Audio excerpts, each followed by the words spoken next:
প্ৰয়াত আমাৰ ধনমণি ডেকাৰ যিটো মৃত্যু হ'ল বাঘৰ আক্ৰমণত, অতি সঁচাকে এটা মৰ্মান্তিক ঘটনা। কাৰণ ইমান দিন তেওঁ এজন ভাল দক্ষ কৰ্মী হিচাপে বন সুৰক্ষাত লাগি আছিল, আৰু বিশেষকৈ আমাৰ ৱাইল্ড লাইফৰ ক্ষেত্ৰত। আৰু তেখেতে মাজত ঢিঙত যিটো বাঘ ওলাইছিল, তাতো তেখেতে দিনেই নিশাই কাম কৰিছিল, আৰু কৰি আল্টিমেটলি বাঘটোক তেওঁলোকে সকলোৰে মিলিত প্ৰচেষ্টাত তেওঁলোকে কৰায়ত্ব কৰিছে। আৰু আমাৰ আমাৰ যিখন ওৰাং অভয়াৰণ্য, এইখনত বাঘৰ সংখ্যাটো বাঢ়িছে, প্ৰায় 26টা বাঘ আছে। গতিকে মাটিকালি আছে প্ৰায় 75 স্কুৱেৰ কিলোমিটাৰ। গতিকে তাত বাঘৰ ডেঞ্চিটিটো বহুত বেছি আছে, বা বাঘৰ সংখ্যাটো বেছি আছে। গতিকে সেইকাৰণে কি হৈছে, এটা দুৰ্ঘটনা বুলি ক'ব লাগিব। একচুৱেলি ইমান দিন তেনেকুৱা ধৰণৰ ঘটনা সংঘটিত হোৱা নাছিল, কিন্তু যি কি কাৰণতে নহওক এই ঘটনাটো সংঘটিত হ'ল। গতিকে আৰু সংঘটিত হৈ আমাৰ এজন ভাল বন সুৰক্ষাৰ ক্ষেত্ৰত, জীৱ জন্তু সুৰক্ষাৰ ক্ষেত্ৰত, ৱাইল্ড লাইফ সুৰক্ষাৰ ক্ষেত্ৰত আমাৰ ভাল কৰ্মী এগৰাকীক আমি হেৰুৱালোঁ। আৰু তেওঁৰ পত্নী আৰু তেখেতৰ পিতৃ মাতৃৰ লগত আমি কথা পাতিলোঁ, আৰু তেখেতসকলে কৈছে যে পাৰিলে এটা সংস্থান তেখেতসকলৰ ঘৰত দিব লাগে। গতিকে মই তেখেতৰ পত্নীক কৈছোঁ যে তেখেতে এখন দৰখাস্ত দিয়ক, আৰু আমাৰ বিধায়ক আমাৰ পৰমানন্দ ৰাজবংশী ডাঙৰীয়াৰ হাততে দিব কৈছোঁ। তেখেতে মোক দিব। দিয়াৰ পিছত মই এইটো আমাৰ মাননীয় মুখ্যমন্ত্ৰীৰ লগত মই কথা পাতিম, আৰু কথা পাতি কি কৰিব পৰা যায় আগন্তুক দিনত আপোনালোকে গম পাব। আৰ্থিক সাহায্যৰ ক্ষেত্ৰত কি ক'ব? আৰ্থিক সাহায্যৰ ক্ষেত্ৰত আমাৰ বন বিভাগৰ পৰা যিটো দিয়া যায়, ইনষ্টেণ্টলি আমি আৰ্থিক সাহায্য দিছোঁ, যিটো বন বিভাগৰ নৰ্মছ। আৰু আমাৰ তেতিয়া নাতে ডাঙৰীয়া DC আছিল, মই তেখেতকো ফোন কৰিছিলোঁ। তো তেখেতেও পইচাখিনি ৰেডি কৰি ৰাখিছে, কিন্তু আমাৰ চাৰ্কল অফিচাৰৰ পৰা যিখন কাগজ আহিবলৈ এইটো বেলেগ চাৰ্কুলত গুচি গ'ল। এতিয়া আমাৰ এই চাৰ্কুলত এতিয়া আহিছে। গতিকে সেইকাৰণে এই আমাৰ চাৰ্কুল অফিচাৰে আজিকালিৰ ভিতৰত দি দিব কাগজখন। দি দিয়াৰ লগে লগে DCৰ ফালৰ পৰাও এটা আৰ্থিক সাহায্য তেখেতে পাব। স্থানীয় ৰাইজে দাবী উত্থাপন কৰিছে এই পথটি জৰাজীৰ্ণ পথ, কৈছে তেখেতসকলে, মই কাগজখন ধনমণিৰ নামত এইটো উৎসৰ্গা কৰিব, ধনমণি ডেকাৰ নামত উৎসৰ্গা কৰিব লাগে বুলি কৈছে। গতিকে মই কাগজখন লৈছোঁ, আৰু লৈ এইটো বিৰোধী বিভাগৰ লগত আলোচনা কৰিব লাগিব, মুখ্যমন্ত্ৰীৰ লগত আলোচনা কৰি ল'ম। এইটো তাৰ উপৰিও আছাম পুলিচো আছে, তাতে আছাম পুলিচো আছে। গতিকে আমাৰ যিখিনি আমাৰ প্ৰয়োজনীয় যিখিনি ষ্টাফ, সেই ষ্টাফখিনি বৰ্তমান আছে।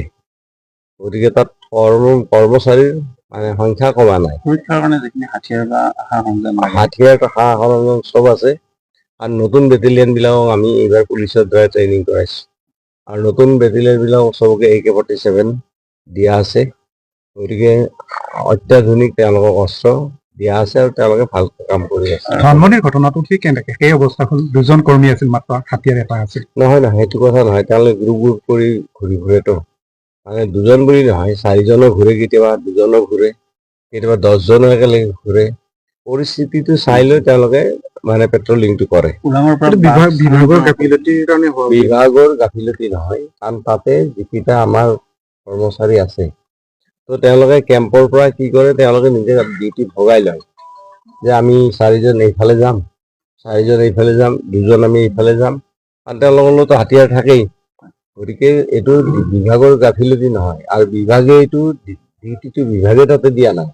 সেই কেম্পত তেওঁলোকৰ এজন ইনচাৰ্জ থাকে, সেই কেম্পৰ পৰা তেওঁলোকে ডিউটিটো ভগাই লয়। যিটো বাঘৰ সংখ্যা বাঢ়িছে, গতিকে বাঘ স্থানান্তৰ কৰাৰ কথা এতিয়াই মই নকওঁ, কিন্তু একচুৱেলি বাঘ তাতে এতিয়া বাঢ়িছে, 26টা বাঘ এতিয়া হৈছে বৰ্তমান।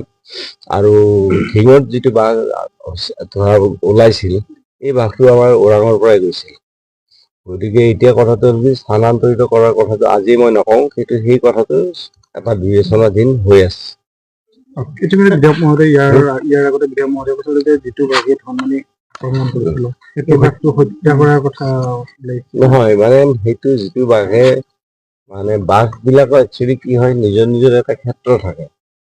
নিজৰ ক্ষেত্ৰখনত এটা বাঘক মিনিমাম 10 স্কুৱেৰ কিলোমিটাৰ এটা তেওঁৰ ক্ষেত্ৰ থাকে। সেই ক্ষেত্ৰখনত বেলেগ বাঘ থাকিব নোৱাৰে, অকল সেইজনে থাকিব, সেইটো বাঘেই থাকিব।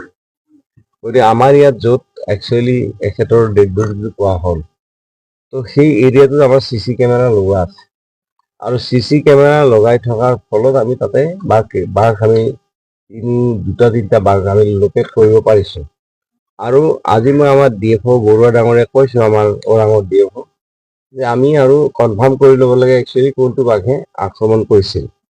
কাৰণ যিটো বাঘে যিটো এৰিয়া তেওঁৰ ক্ষেত্ৰফল, যিটো ক্ষেত্ৰ তাত থাকে, সেই ক্ষেত্ৰত টেৰিটৰী যিটো বাঘটো, তো 10 স্কোৱাৰ কিলোমিটাৰ বেলেগ মানুহ নাথাকে, বাঘ এটাই থাকে। গতিকে সেই ক্ষেত্ৰত য'ত ডেড বডিটো পোৱা হৈছিলে, তো সেই তাতে একচুৱেলি কোনটো বাঘ পাৰ্মানেণ্টলি আছে, এইটো আমাৰ CC কেমেৰা লগোৱা আছে। আৰু CC কেমেৰাৰ জৰিয়তে সেইটো যদি আজি মই আমাৰ DFO কৈ গৈছোঁ, এতিয়া DFO লাগি আছে, আৰু যদি আমি সেইটো আইডেণ্টিফাই কৰিব পাৰোঁ, তেতিয়াহ'লে হয়তো সেই বাঘটো আমি ওৰাঙত নাৰাখি সেই বাঘটো আমি কাজিৰঙালৈকে আমাৰ কি কওঁ চিৰিয়াখানালৈকে আমি স্থানান্তৰিত কৰিম। পুনৰ ঘটনা এটা ঘটিছিল 18 চনত আৰু মৃত্যু হৈছিল আৰু চাকৰি পাইছিল পৰৱৰ্তী পৰ্যায়ত, সেই একেটা বাঘে হ'ব পাৰে এনেকুৱা কথা হৈছিল। সেইটো নাই, এইটোতো সৰু বেছি এইটো এই বাঘ যিটো বাঘে আক্ৰমণ কৰা বুলি কৈছে, এইটো 4 বছৰমান বয়সীয়া বাঘ, তাৰমানে মাকৰ লগত দুটা পোৱালি আছে, এইটো কথা। Thank you.